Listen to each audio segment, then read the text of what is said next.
Princess Diana was beloved by millions of people around the world, but that doesn't mean she always reciprocated those feelings. Here are a few famous people Princess Diana reportedly couldn't stand. It would seem that Princess Diana possibly endured the classic mother-in-law struggle. Royals are just like us after all. Queen Elizabeth II and Princess Diana did have their issues, though it's not known if they ever directly confronted one another about them.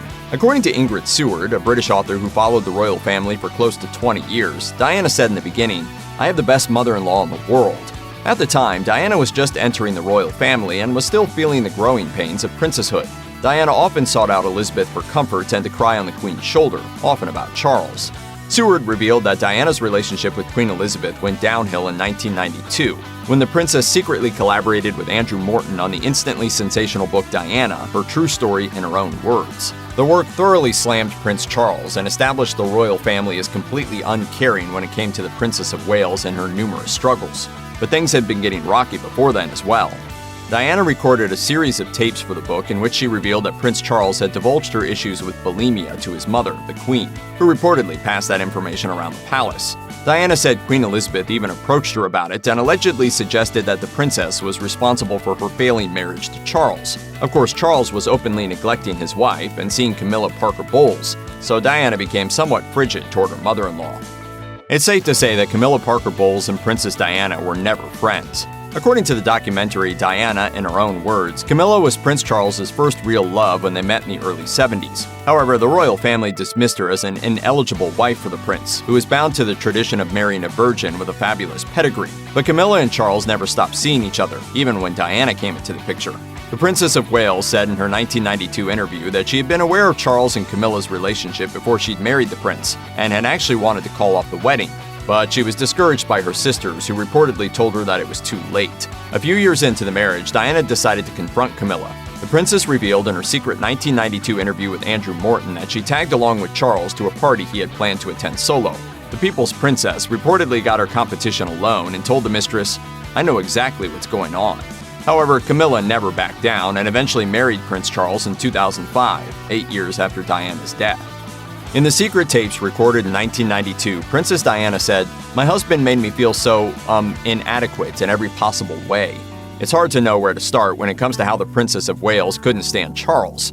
From her claims of how he kickstarted her bulimia after calling her chubby when she was just 19 years old, to repeatedly ignoring her pleas for help, it's clear that the couple's marriage was far from perfect. Charles and Diana did manage to stay married for 15 years, which was actually the Queen's decision.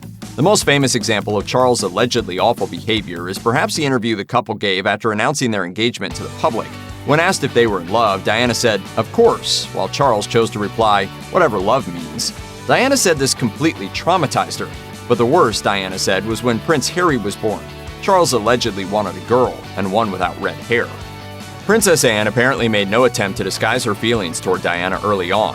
Ingrid Seward, the British royalty expert, told Vanity Fair that Diana actively avoided Anne, who disliked the young woman immediately on account of their differing interests and approaches to royalty.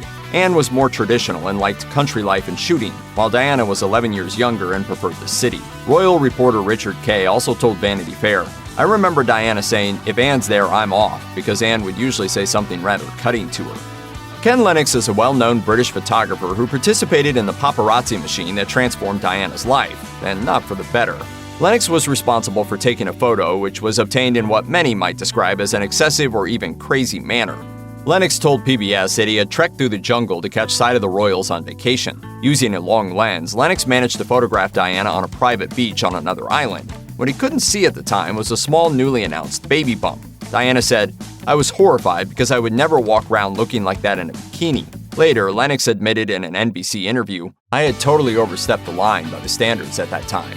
However, Lennox seems to have tried to make amends with Diana. He told PBS that he helped her lose the paparazzi one day when she was trying to visit her grandmother. He also said that he would ask her for photographs rather than chase her down to get what he wanted. I understood the media might be interested in what I did. In 2017, Time proclaimed, "The Princess of Wales steadily became the most photographed person in the world." The princess's popularity undoubtedly had a tremendous impact on her. From the beginning of her budding relationship with Charles, photographers were snapping at the teenager anywhere possible, even through her bedroom window. According to Time, paparazzi photographers Mark Saunders and Glenn Harvey followed Diana for 13 years. In their book, Dicing with Di, they recounted the extreme measures they took to supply tabloids all over Europe with Diana's daily happenings. Sometimes these excursions turned into more adventurous endeavors, like when they climbed mountains to catch her skiing and stalked her in the middle of the night after her separation from Charles. Quite unapologetically, they wrote about how they hounded her so incessantly that she would occasionally burst into tears right in front of them. While Diana never outwardly said she hated Mark Saunders and Glenn Harvey, having an instant meltdown from their intrusions is pretty self-explanatory of her feelings toward them.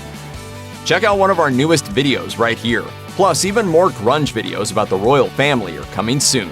Subscribe to our YouTube channel and hit the bell so you don't miss a single one.